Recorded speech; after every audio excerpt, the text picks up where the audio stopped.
It's raining.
Weather will clear shortly.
detected. The map has been updated.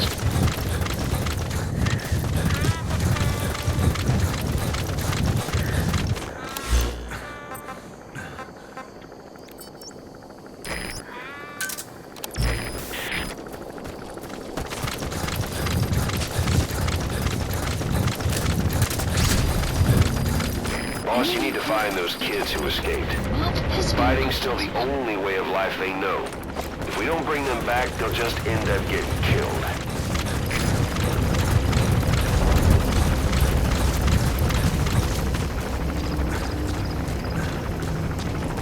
Buddy has infiltrated. Our map has been updated.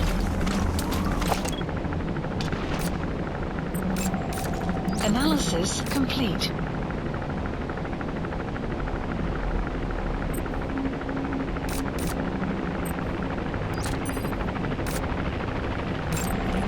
Analysis complete.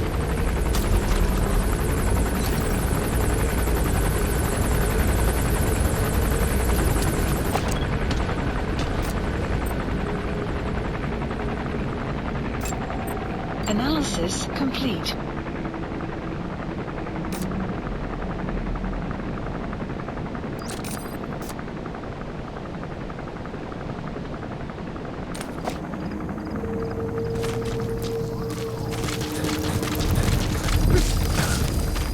The map has been updated.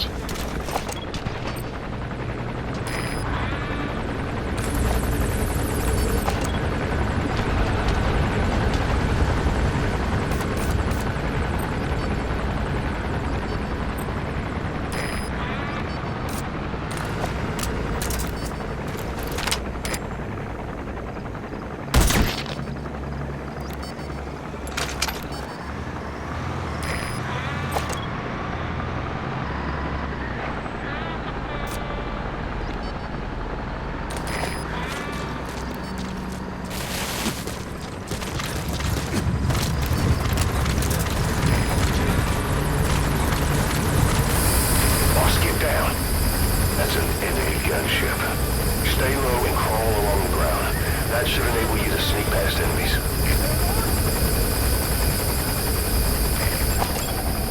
Analysis complete.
location.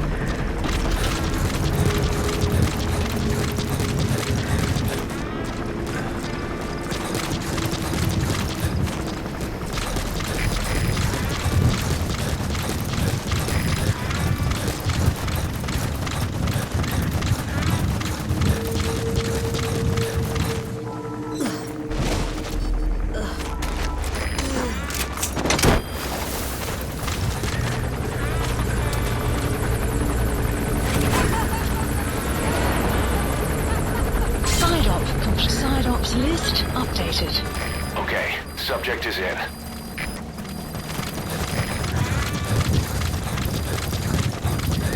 Extraction arrived at Mother Base.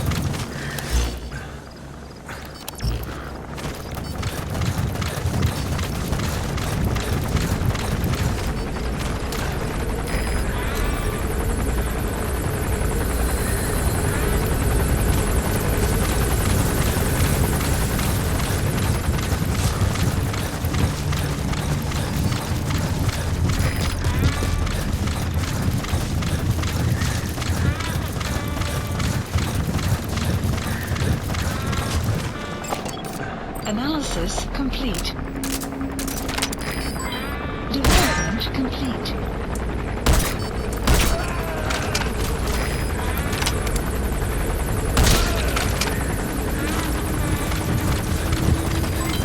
Development complete.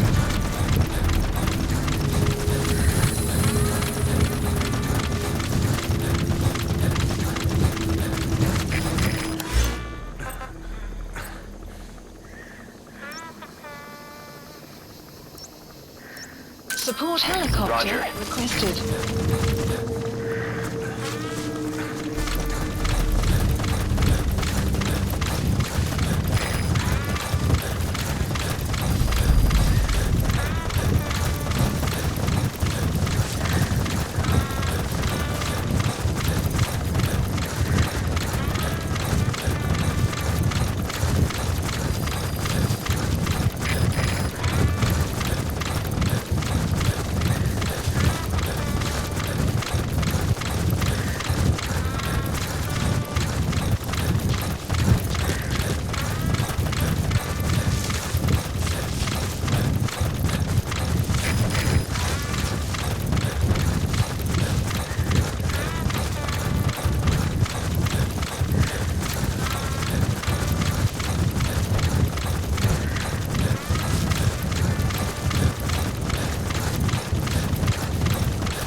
Arriving shortly at LZ.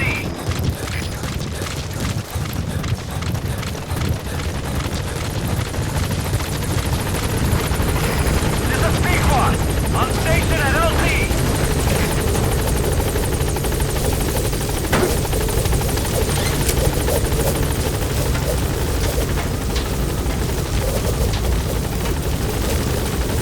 Gaining altitude.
kids should be around here. Locate and secure them.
Clouds approaching. Hey, you okay?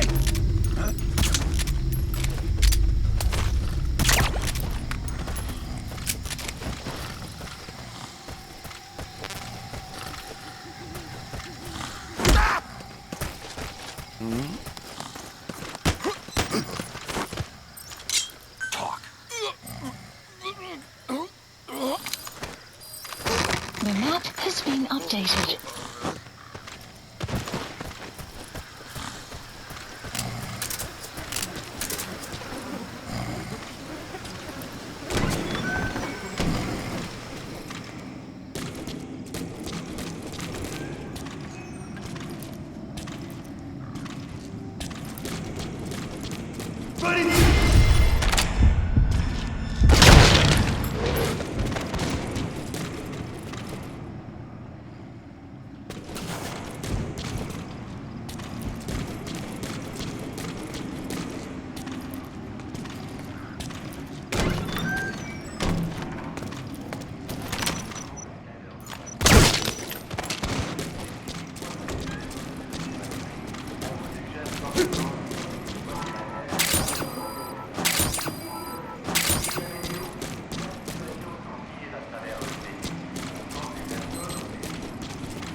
Some will set shortly. Alleen erg gewaarschuwd. Die vijand kruipt weggevers. 20 Höller, uit.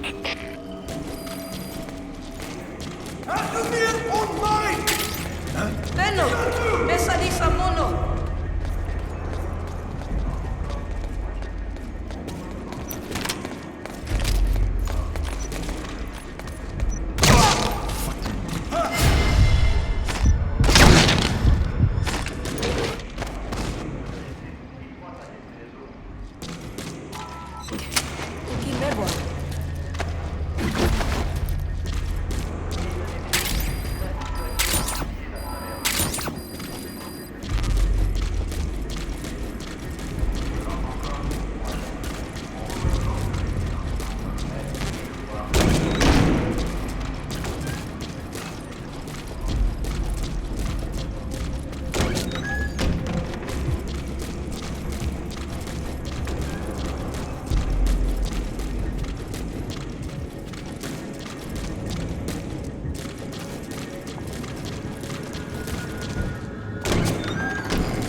instance. I can think of only one person who'd be behind that.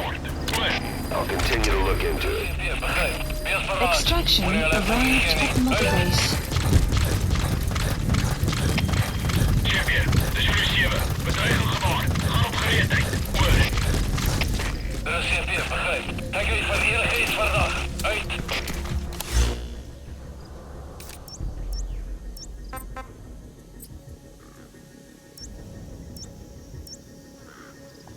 Support helicopter Roger. requested.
This is B-Quad. Arriving shortly at LZ.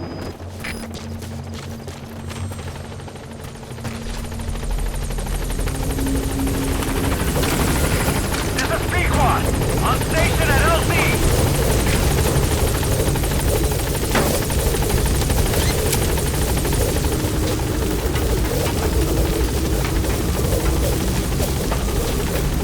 Gaining altitude.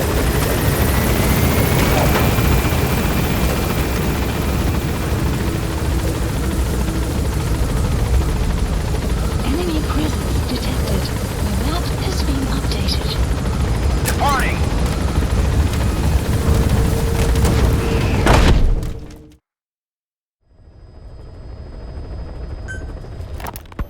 Boss, we gave Ralph, that kid who died in the accident, a burial at sea. The man in charge of that facility has been severely punished. But ever since, the kids have been acting strange. It's obvious they've lost their trust in adults. I was getting reports of them ignoring the staff, or getting insolent, and even violent. And a few days later, several of the kids did a disappearing act. They snuck into choppers and shipping containers and got off base. Why? Your guess is as good as mine. These kids were born in a war zone and forced to grow up as war fighters. If they're left alone, war is how they'll die. But I thought we showed them there are other reasons to live. I never liked having children on Mother Base. But the thought of them going back to the battlefield and picking up their old lifestyle is something I can't stomach. It makes me think of Chico, 9 years ago. We have to get those kids back. Hell, they know too much about our operation. I never expected even the kids to betray us.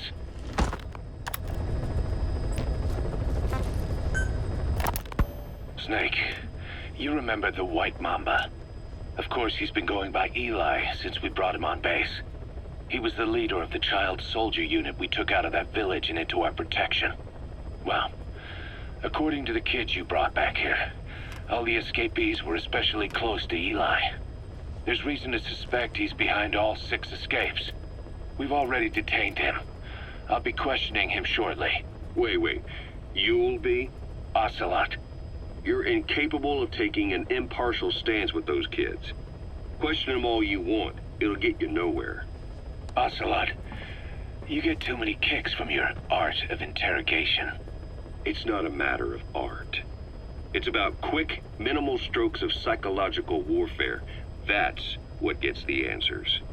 And it's the best way to keep both questioner and subject safe. The risks only increase the more an interrogation drags on. At that point, it causes as much pain to the inflictor as the inflicted. Like I said, too many kicks. What I'm trying to tell you is we need quick results. Otherwise, it'll be too little, too late. I know that. And besides, I know the subject. I won't go overboard with a kid. Forget it. You're not needed. Snake, we'll want to question the other kids too. Be sure to bring them all back.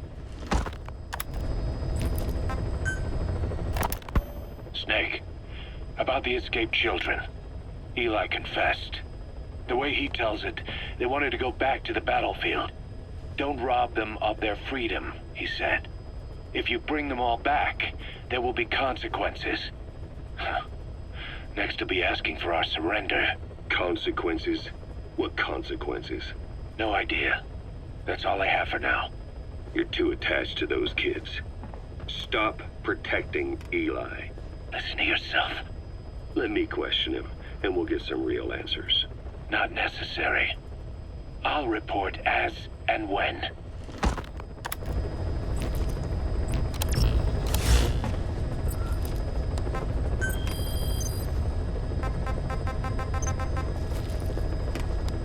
Please select a landing zone. Mission not accepted. Please select a landing zone. Heading to Afghanistan.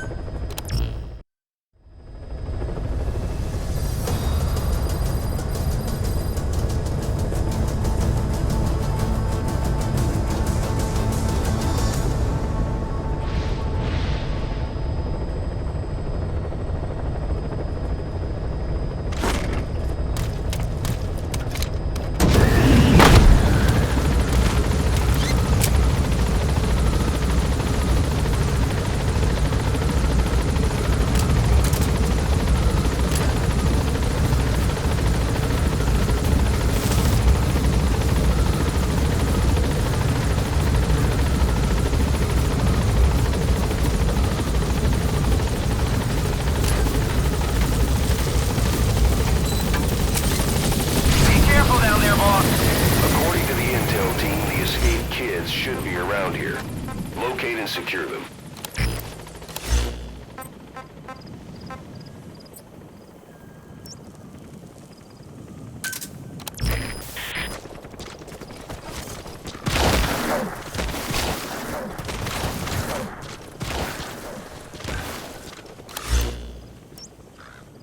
Buddy has infiltrated our... The map has been updated.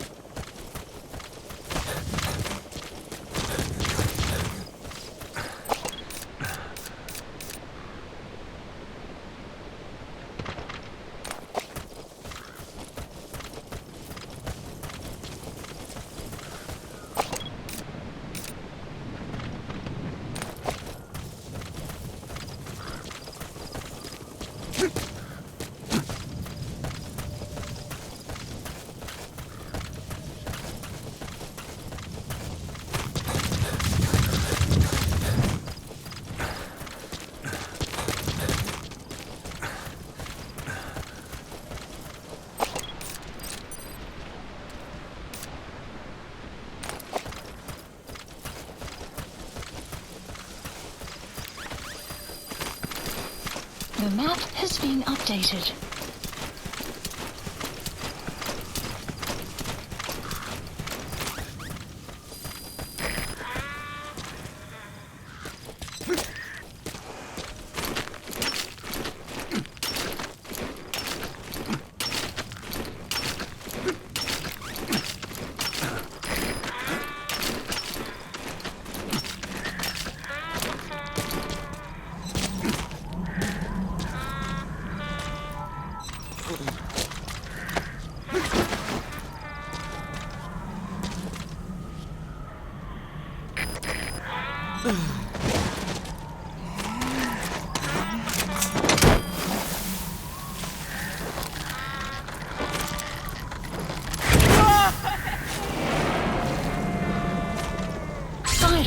Side ops list updated. Okay, subject is in.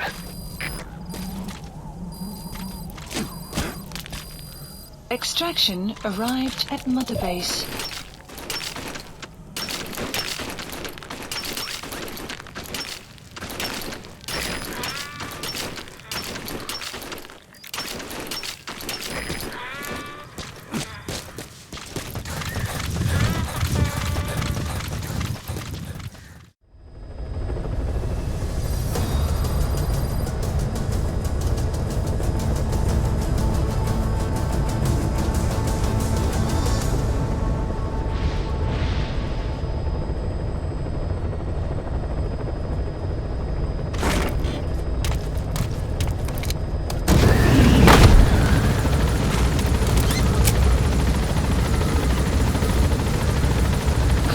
reinforcements approaching.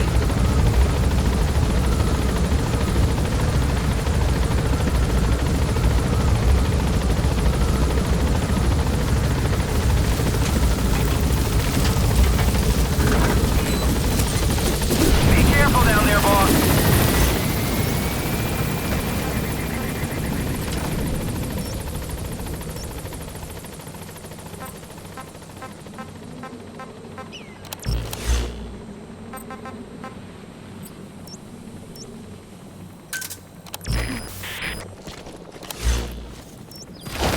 Marker placed.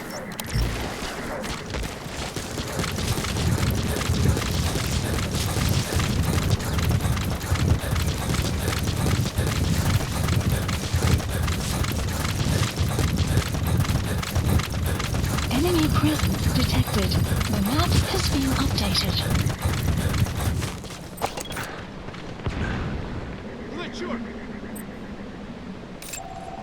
Analysis complete. Buddy analysis complete. The map has been updated. КП-59. Мы в секторе. Точное место неизвестно. Прием.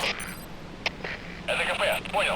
На нас напали. Всем подразделениям. Боевую готовность. Analysis Конец связи. complete. Analysis complete.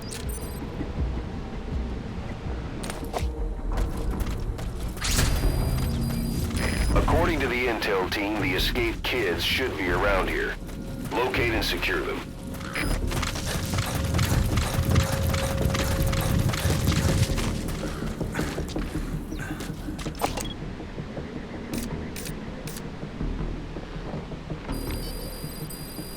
The map has been updated.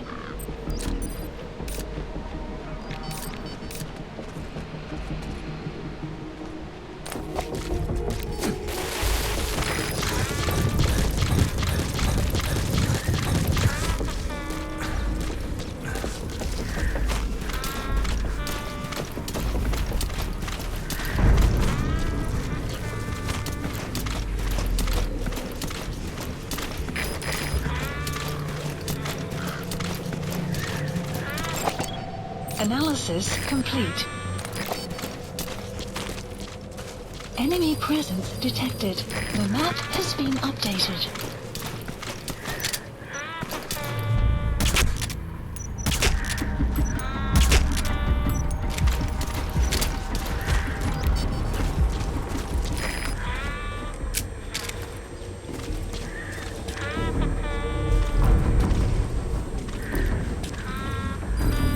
Boss, get down. The enemy sniper. Stay low and crawl along the ground. That should enable you to sneak past enemies.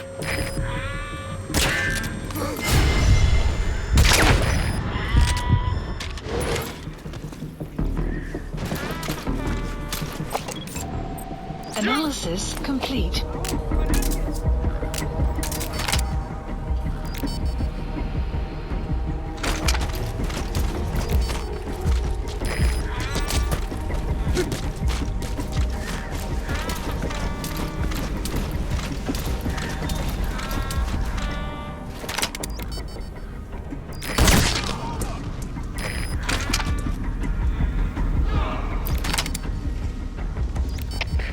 КП, КП, это 3v3. На нас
Это свои 10.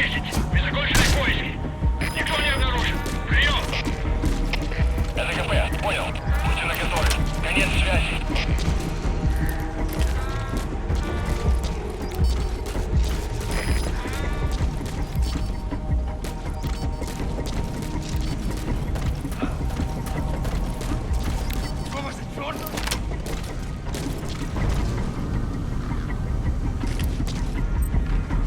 Begin cover fire.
Outpost captured.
Support helicopter requested.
found weapons in the children's section of the living quarters. As you know, weapons are strictly off-limits. We've got some rule breakers. The weapons we found were handmade.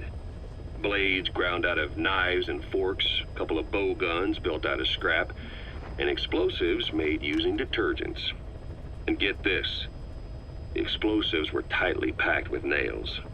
The kids put the blame on, you guessed it, Eli. I guess that's what he meant by consequences. I questioned him about it, but this time he claimed they want to be put out on missions. Send us to the battlefield, he says. Miller, enough is enough. You've protected him too much already. It's my turn to question him. Protected? What Eli's doing is issuing a threat. Comply with my demands or I'll respond with force. But it'll be war at this rate. Forks and soap aren't gonna kill us, but some of them will end up dead. Is that what you want? Now, I hate to say it, but they want to be on the battlefield. It's time you gave up this fantasy. Eli, he said they'd rise up against us if we bring the last kid back. There, you see? Ignore his demands. Don't let him return to quarters. That attitude is contagious. We'd lose control over them for good. For the time being, we've confiscated those handmade weapons. We're bumping up security and the number of psychiatric counselors. As for Eli... He needs some very special care. You mean solitary? Well, we can't leave him in contact with the other kids. If you won't do it, I will. Boss, keep working on extracting those kids.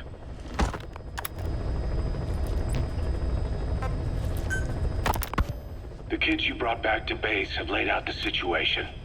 They all escaped to each of their home villages, or were trying to get home, and lost their way. Not that homesickness is gonna explain everything we've seen. Each of their home villages? They were trying to raise troops for the rebellion. You really think these kids have an armed uprising in them? You read the report of the security team member who had a rock thrown at him. There'll be a riot if we don't do something. And Miller, this is because you didn't act fast enough. Fine. I'll admit you were right this time. Seal off the kids' quarters from outside contact before it's too late. All right. Eli said his rebellion would start when the last kid is brought back, right? You better be ready to meet him head on if it really happens. Yeah. You should have left it to me in the first place.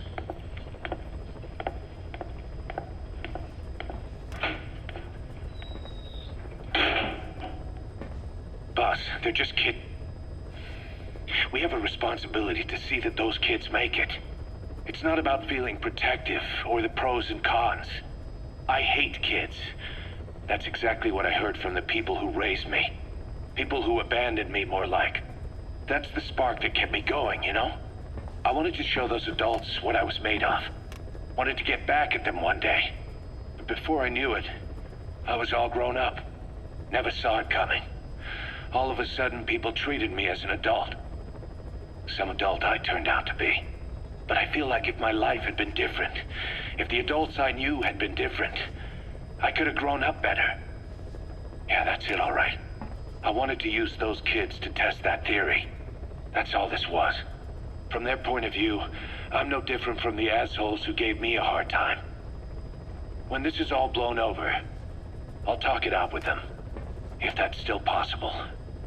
Boss, there are still kids out there. Bring them back safe. Boss, it's me. Eli's revealed what he wants. He wants to speak with you. With Big Boss. He just said, bring my father here. Eli's too smart for his own good. No way to tell what he's thinking. All we know for sure is his men are important to him. That means we can use the escaped kids as leverage in any negotiation. Once you've brought the last one back, I'll interrogate him. If the kids do rise up, we'll meet them full force. End of story. I didn't want things to turn out like this. We could have prevented it, but it's too late now. If Eli means to take this all the way, he's gonna force us to do the same. Boss, go get that last kid.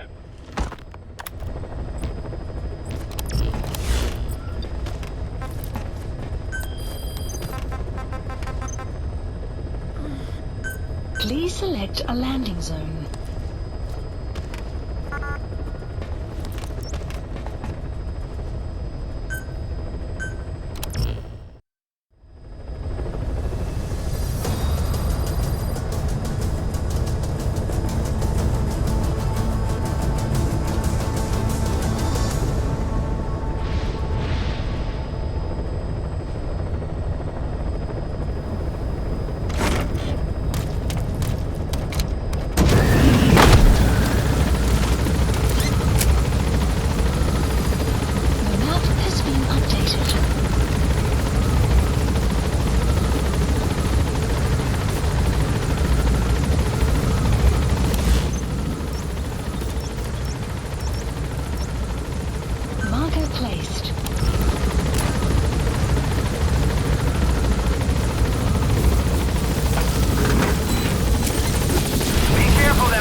to the intel team, the escaped kids should be around here. Locate and secure them.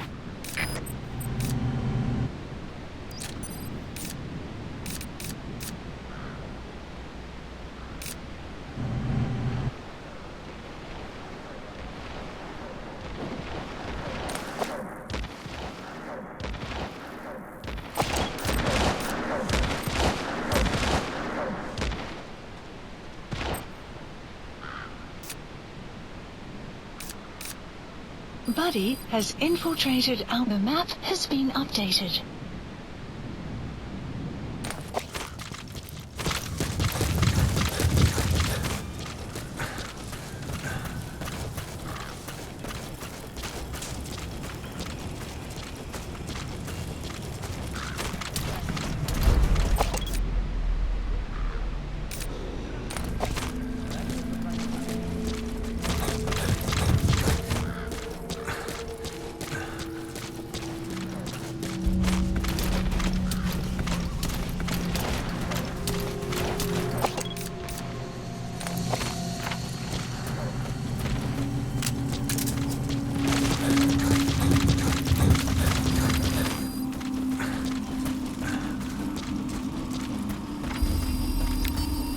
The map has been updated.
Analysis complete.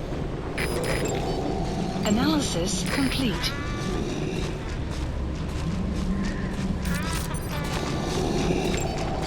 Analysis complete.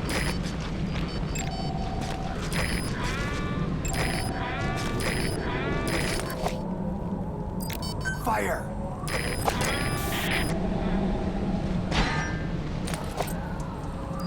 Fire! Analysis complete. Fire at will!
Roger.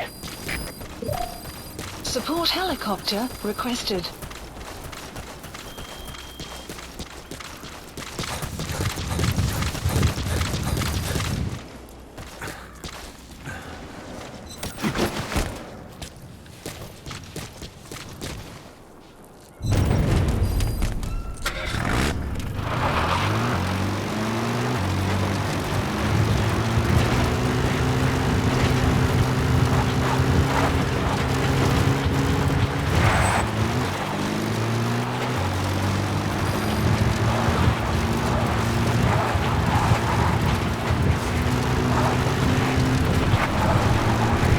Extraction arrived at Mother Base.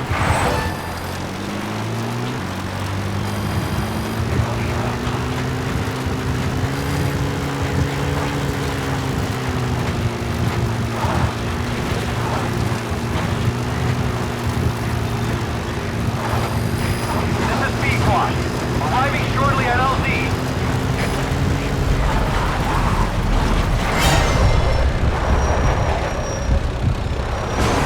Enemy group detected. Map has been This is B-Quad. updated. On station at LZ. Cover fire. In hot. In hot. Watch out, folks. Map has been updated. This is B-Quad. Boarding attack run and heading for nearby LZ.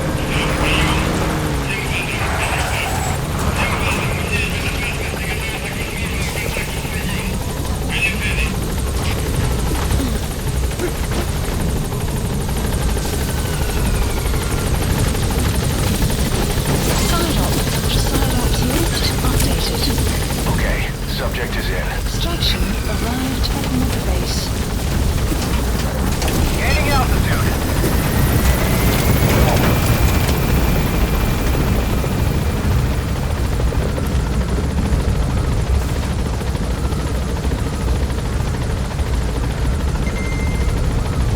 Departing.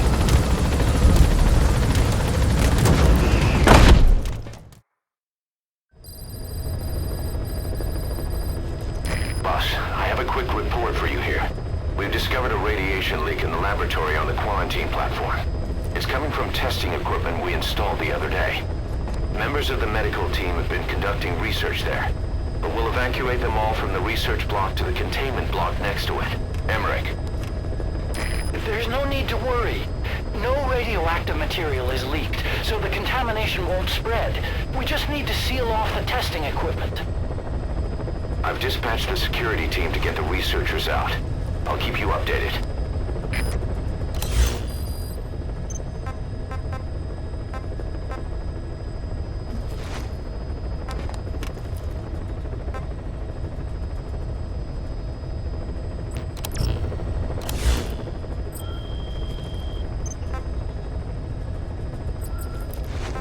Please select a heading to Mother Base.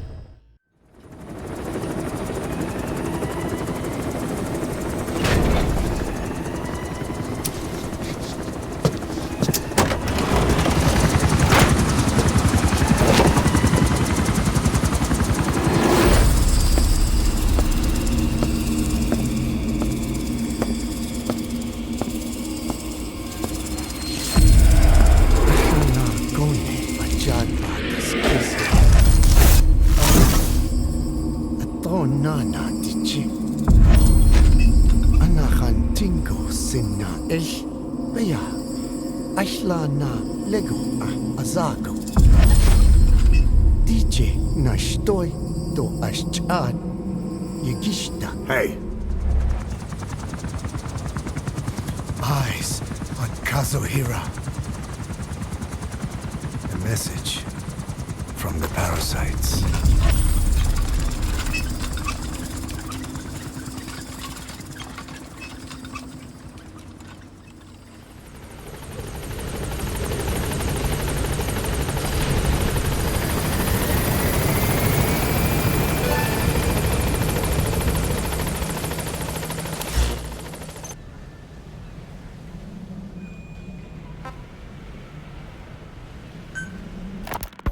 Code Talker.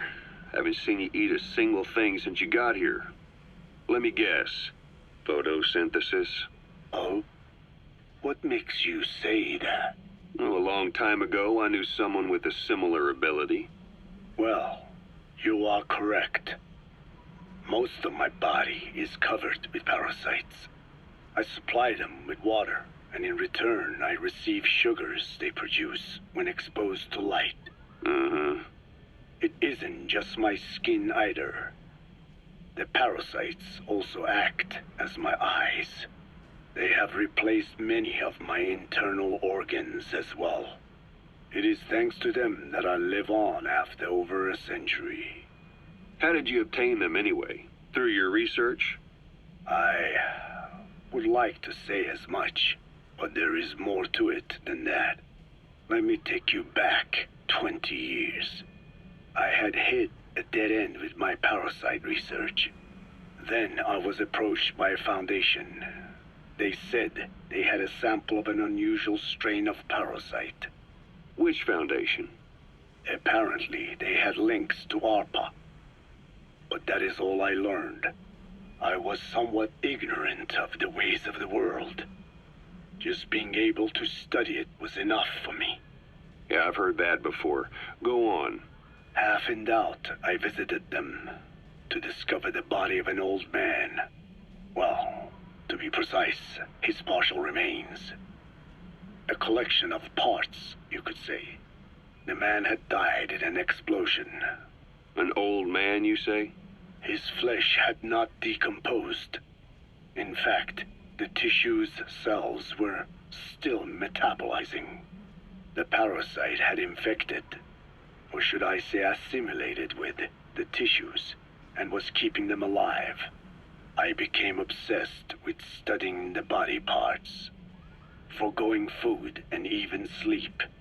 Every day was filled with new discoveries. The parasite's biology, internal anatomy, life cycle. But there was only so much I could learn through observation. And so I made a decision. To truly know the parasites, I had to live with them. So, you implanted them inside you from the dead man's flesh? Correct. It was quite a gamble, whether or not they would adapt to me. But fortunately, it appears I was compatible with them. Or perhaps, through my many years of research, my immune system learned to tolerate them. Were they that body's only parasite? Yes. However, there was a separate specimen that supplied its host with adrenaline in response to pain, and yet another that could control insects at will through secreting heterogeneous pheromones. I wanted exposure to them, to take them into me, but my wishes were denied. Their records, though, provided clues that helped advance my research. Would you care to join me? A life spent never worrying about food is a most wonderful one. I think I'll pass. But thanks. This has been helpful.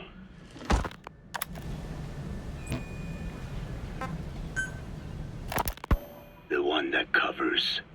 The parasite that lives on the surface of the skull's bodies is what gives them their power. Similar to my children, who live in my skin. I modified the parasites I isolated from the body of that old man, differentiating them with various abilities. One that can blend perfectly into its surroundings by exposing the pigments in its cells at will. Another that, by harboring multiple species of metallic archaea, can oxidize and reduce metal. Isolating the one that covers and transplanting it into an artificial medium should provide the same abilities as the skulls, but they can only subsist within a human body. Once transplanted into the medium, they will eventually die. Another thing, the weakness of the one that covers is desiccation. Their surface moisture loss is greater than ours. The reason they give off mist is to alleviate this by releasing the salts inside them as microparticles. Water vapor condenses around them, appearing as mist. But this dries out the atmosphere until they cannot even produce mist. And once their supply of water from the host runs out, the parasites are in danger. They, along with their host, enter a form of suspended animation. However, a similar effect occurs if they come into contact with a large amount of water. Rain, for instance, the one that covers will temporarily abandon other processes in his eagerness to absorb the water. Pitijolone. Make the weather your ally.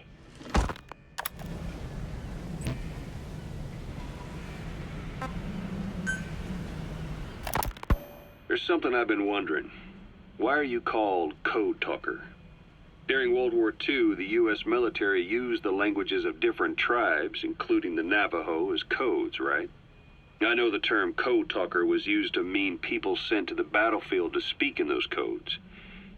Were you one of them? Our mother tongue was indeed used for war. But I did not go. I was already over the conscription age. However, I was made to help craft the codes that were spoken. So in a wider sense, you could call me a code talker for that. Navajo is a complex language, and virtually no one outside the U.S. speaks it. They must have thought it was the perfect language to use as a code. Yeah, in the end, the Japanese never cracked it. The cipher is king in information warfare. Of course, they didn't simply speak in Navajo. They created substitutions for words according to a code book, and then translated those into our language. Young Diné was sent to the front lines of the Pacific Theater as code talkers. To fight is an honor for the Diné. They were the pride of our people. But I cannot say this history brings me joy. Words are alive. When they are spoken, life is breathed into them. They become a part of the listener. Our words were transformed into lifeless ciphers and used for war. This, after the Black Ana spent generations suppressing the language. Yeah, I'm sorry. So I guess we shouldn't be calling you Code Talker, huh? No, I do not mind. The reason Skullface called me Code Talker was because I also am responsible for coding language into the vocal cord parasites. I am the same as those young warriors, used for a cipher's sake. I must never forget that. The name, Code Talker, is a lesson carved into my being. You said Skullface ordered you to weaponize the vocal cord parasites.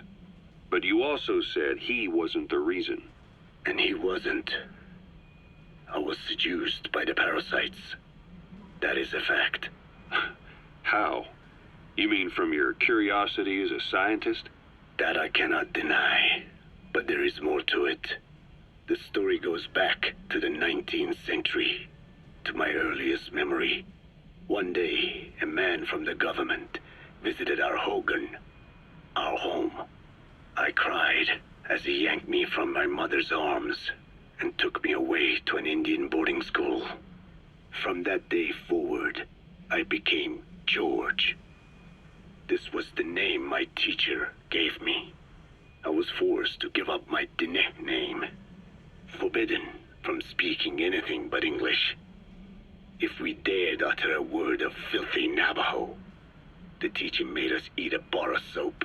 Yeah, that was the U.S. government's education policy for Native Americans. To erase our words was like erasing our people. Their education was tantamount to ethnic cleansing. Over time, the overt persecution of our language stopped. But to this day, it continues to be eaten away by the lingua franca, that is English. Many of the Diné outside the reservations can speak nothing else And it isn't just our language. Across the world, minority languages are being destroyed by dominant languages. Many are on the verge of extinction. Enter the vocal cord parasites. Yes, I began thinking that minority languages needed some sort of deterrent against dominant languages. In order that their peoples and cultures would survive. It was then that I came across literature at the Foundation claiming that man acquired language thanks to a type of parasite, one that distinguishes between languages as a precursor to reproduction.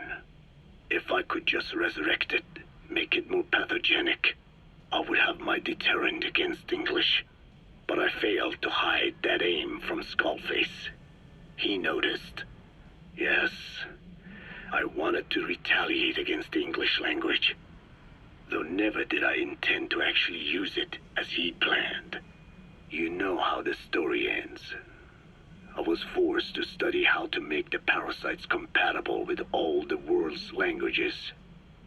All but English. However, he in fact secretly isolated an English strain. I will not be held prisoner by the man's phantom. The English strain must not be allowed to exist either.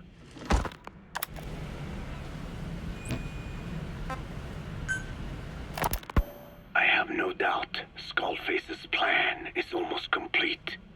At that point, I will no longer be of use to him.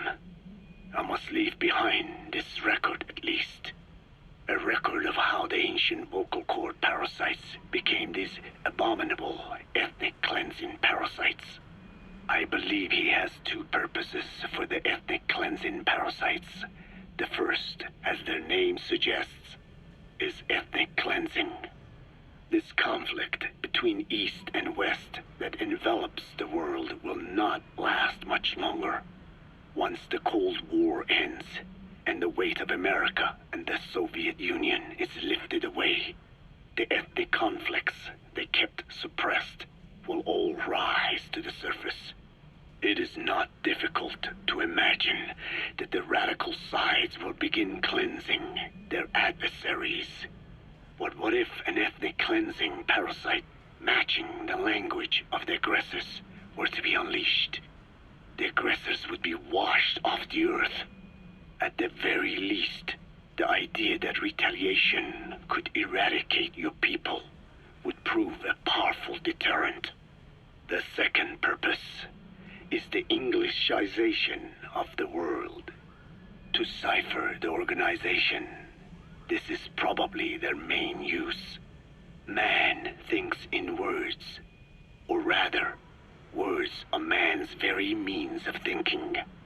If you erase a word representing some concept, the concept itself disappears from the world. Nishone means beautiful in Navajo, but the image that comes to mind when we say Nishone differs from the Blagana's beautiful. An azure sky, a rolling landscape, lush greenery. The meaning we place in Nishone has its roots in Dene culture. If we lose the word Nishone, the images of our beautiful homeland would be washed away into oblivion along with it, just as Orwell indicated years ago. Cipher, being based in America, is pushing Englishization for this very reason. Suppose all 5 billion people on this planet come to read, speak, and think in English. Their wills could also be streamlined under English. Cipher's control would be all the easier. Economic governance would progress in leaps and bounds. The ethnic cleansing parasites would be a great aid in accomplishing this goal. There is no need to destroy every language besides English. All they need to do is weaken other dominant languages competing with it. Russian, Chinese, Arabic. If people know they risk their lives speaking such languages, they will flock to the lingua franca that is English. Cypher need not even focus attention on smaller languages. After all, they are already being eaten away by English. Business, education, film, commodities. English has permeated every area of global society.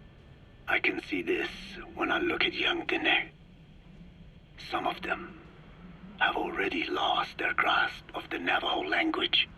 It is said that over 2,000 languages of the world are facing extinction. This very moment, cultural concepts and forms of expression are disappearing forever. The spread of electronic networks gives greater meaning to Englishization. Networks have no national borders. By basing them on a single language, they can penetrate deeper into and between people. That basic point of unity provides the ideal environment for someone who aims to control people's wills. But how does this differ from building the Tower of Babel? The ethnic cleansing parasites attempt to rob man of his words. Such irony. It was the vocal cord parasites that gave words to him in the first place. Ancient man had no language. Unable to produce complex sounds due to the structure of the throat, he could communicate only through simple vocalizations and gestures. Then the vocal cord parasites infected his larynx. Man's transition to walking upright did not gift him solely with intelligence, but also with his voice. At the time, the vocal cord parasites never harmed man. They merely took a small measure of nourishment. In fact, you could call it a symbiotic relationship. Some animal species use particular vocalization patterns to attract a female and reproduce. Songbirds, certain insects, and also the vocal cord parasites. The difference is that the parasites themselves did not produce sounds. Rather, they had their hosts, man, do it for them. Once secure on the human host vocal cords, a male vocal cord parasite caused the host to produce a certain sound pattern, Caution, something like a rain warble approaching. of a bird. Meanwhile, females parasitizing other host pharynxes need only wait. Upon hearing the sound pattern of an attractive mate, they would manipulate their hosts into making contact with the person it came from. The female traveled through his host's saliva to the other host's vocal cords, where the male was waiting and the pair copulated. We can only imagine how the female manipulated his host, but it was probably through smell. Smells traveled directly to the limbic system via the olfactory cilia in the nasal cavity. Volatile compounds released by the female would stimulate the limbic system, which controls instincts, making the host feel amorous. This kind of sexual selection naturally led to competition between the male parasites. Males that had their hosts produce sounds perceived by females as more attractive succeeded in copulating and producing offspring. Evolutionary traits caused by sexual selection are curious. The peacock's feathers, the mannequin's dance, the firefly's luminescence pattern. Even with courtship behaviors that are not advantageous to survival, those individuals that excel in them produce offspring, and it escalates with each generation. The same was true of the vocal cord parasites. Courtship vocalization rhythms and intonations became more sophisticated, and in order for man to produce such sounds, they had to alter his vocal organs. By lowering the position of the larynx and developing resonating chambers. They enabled more complex pronunciations. But that was not all.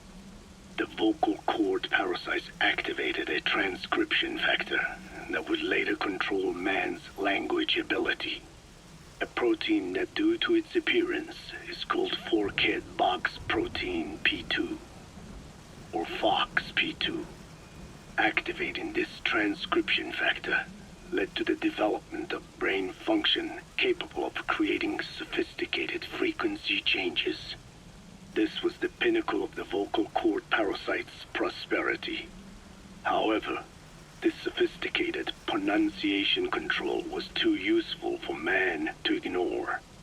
Once human sexual activity ceased to be only seasonal, and having lost pigment-based sexual characteristics, distinctive vocalizations became the most effective means for humans to attract mates as well. Combined with logic pathways hardwired into the brain, or universal grammar, it was not long before advanced communication was possible. This was the birth of language. Luckily for man, it was around this time that a particular retrovirus was circulating. While not lethal, it infected not only man, but the vocal cord parasites as well.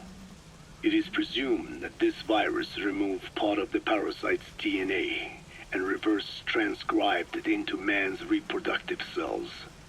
It was a vector.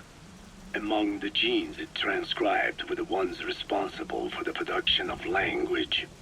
The vocal cord parasite's vocalization genes were written into the human genome.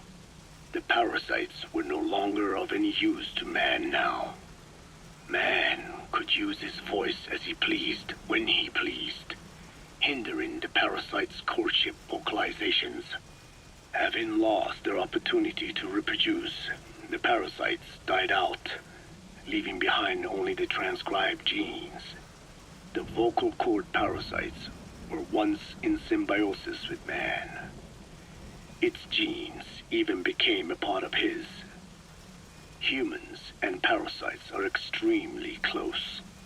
As such, it will be extremely difficult for man's immune system to eliminate the vocal cord parasites. Even cutting them out will be no simple matter, which is exactly why these ethnic cleansing parasites are such a formidable weapon. The rise of the vocal cord parasites goes back approximately 300 million years to the Permian period. At that time, they were not even parasites, but predatory autotrophs. They are believed to have been the common ancestor to the Pentastomida and the Cyclops genus of copepods. However, Earth's environment underwent a violent change at the end of the Permian period. The cause is unclear, but evidence suggests that over 90% of the Earth's organisms at that time died out. The most pronounced threat to the protoparasites was the severe reduction in oxygen concentration. The result was cladogenesis, a splitting that gave birth to a new strain that could parasitize other organisms' respiratory apparatus. This survival tactic helped lower their oxygen consumption, and inhabiting the throat kept them securely in contact with inhaled air. The best survivors were those that parasitized the reptiles that flourished at the time. Entering the Triassic period, the reptiles evolved into dinosaurs, and the protoparasites shared in their success. Dinosaurs developed respiratory organs called air sacs to adapt to the low oxygen environment. These in particular helped the protoparasites thrive. But another trial awaited them. The end of the Triassic period saw another drastic change in the Earth's environment. For most parasites, the male and female take the same host. Many are, in fact, hermaphrodites. Originally, the vocal cord parasites were as well. But for any strain to ride out a severe environmental change, it must secure a steady pool of genetic diversity. Another split. Now the newest strain procreated with mates found in other hosts. And in order to increase its encounters with those mates, the new strain utilized the voice of its host. They came to inhabit the host's vocal cords. This truly was the birth of the vocal cord parasite. The parasites developed the host's pharynx to form resonating chambers and used them to produce sophisticated mating calls. The relatively upright posture of the dinosaurs was important in this, because the crooked L-shaped pharynx was more suited to the development of resonating chambers. These developments ushered in a time of great prosperity for the parasites.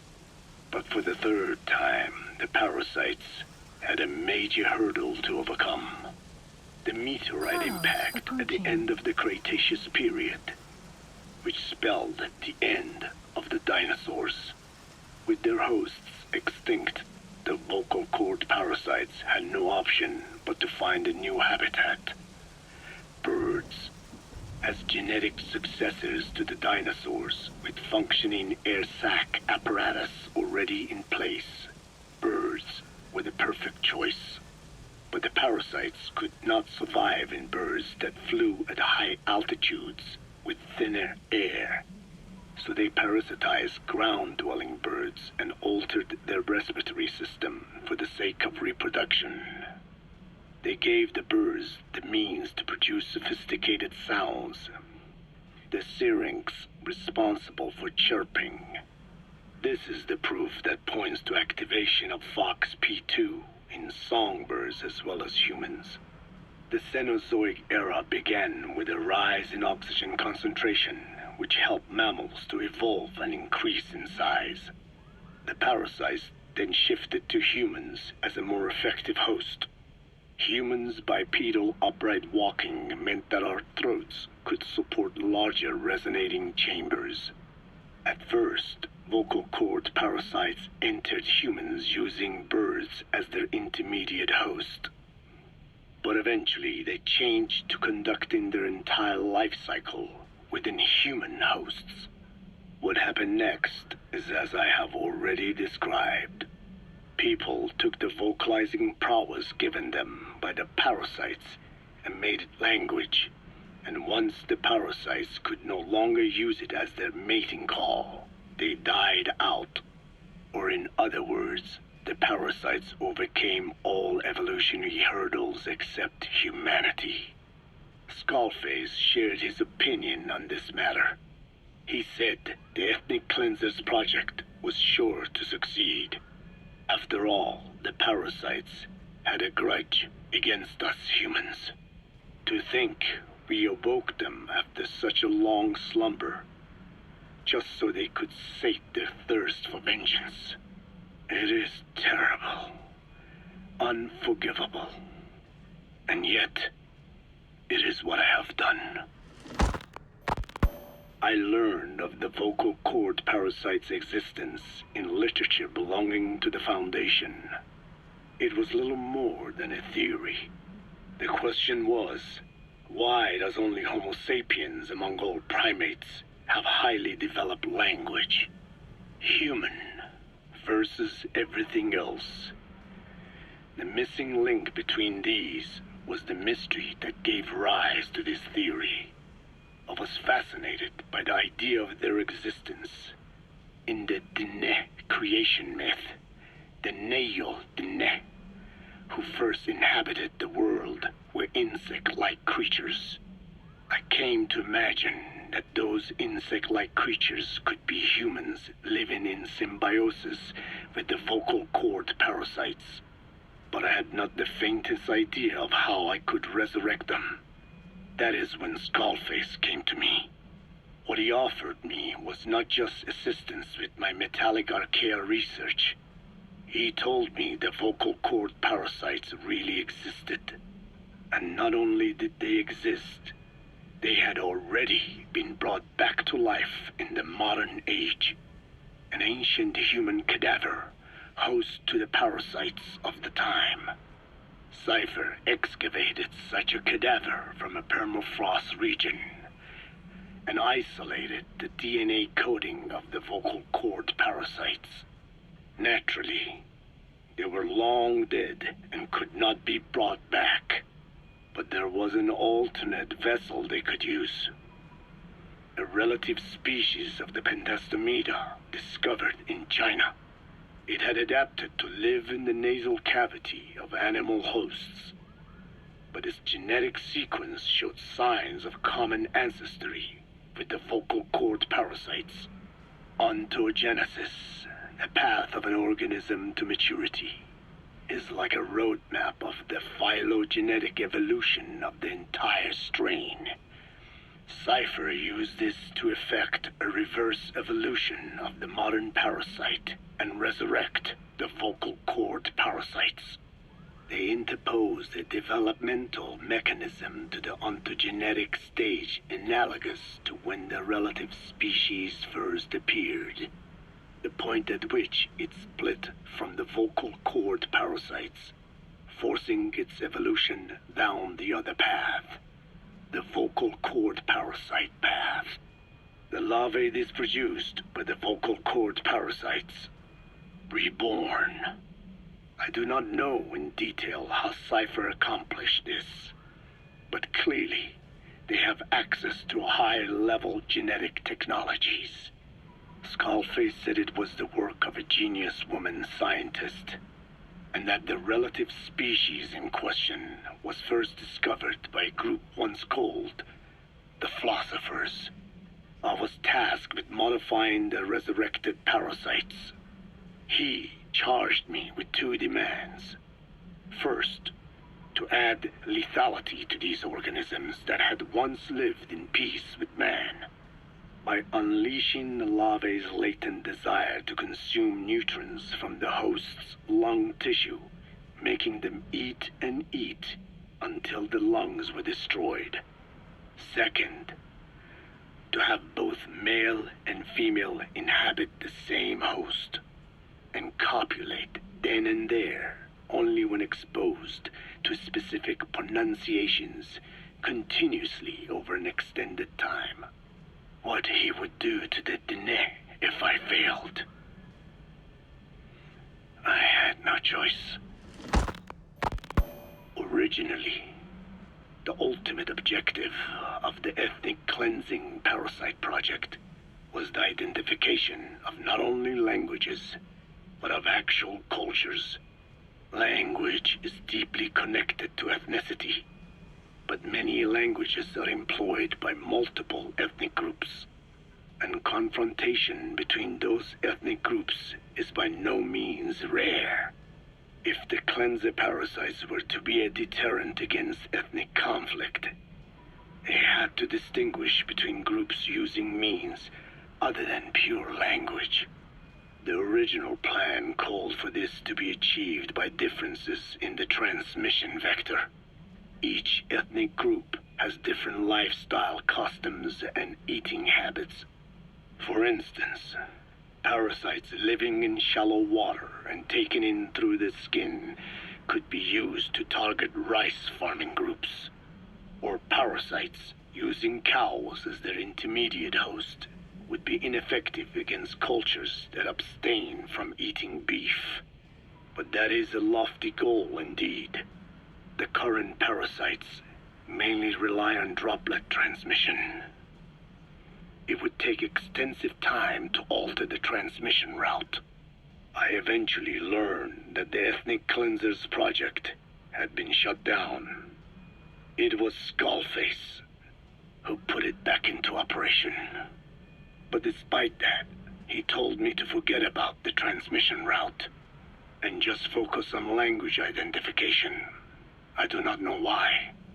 I understand that the Chinese philosophers who discovered the relative species of parasite originally planned to develop a phonogrammic Alexia parasite. The left temporal parietal region is home to the part of the brain that identifies the phonetic symbols of the English language. They wished to create a strain that would parasitize that region and suppress its literacy functions. The brain area responsible for identifying the logographs of Chinese, meanwhile, is in the left middle frontal gyrus, meaning that even if native speakers of Chinese were infected with the parasite, their literacy would be unaffected. Old and new, east and west, there is no limit to the delusions of those in power. But this delusion threatens to become a reality. I have to do something to stop this. There must be something I can do.